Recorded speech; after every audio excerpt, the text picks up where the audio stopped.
In this video, I'm going to show you how to add music or sounds from TikTok to CapCut. If you find this video helpful, please consider to like this video and subscribe to my channel. In saying that, let's just jump straight into the video. Okay, so what we want to do is open up CapCut. We can click on new project, upload a video, or you can continue with a project. I'm just going to continue with one to make this video a little bit quicker. Now from here, once I've opened up my project, I'm going to click on where it says add audio.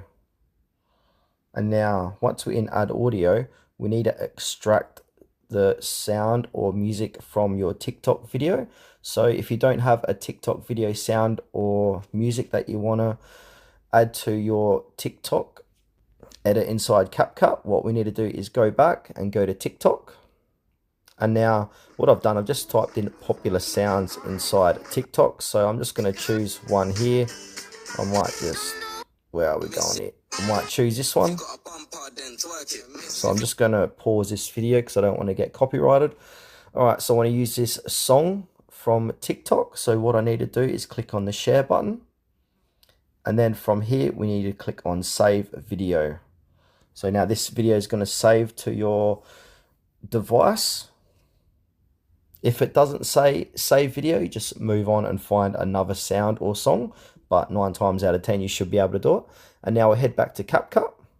And again, what we need to do is click on the extract button. And here it is here. So that song is on this video. So I'm going to click that video. And then it will say extract and add audio. So I'm going to go ahead and click on that button.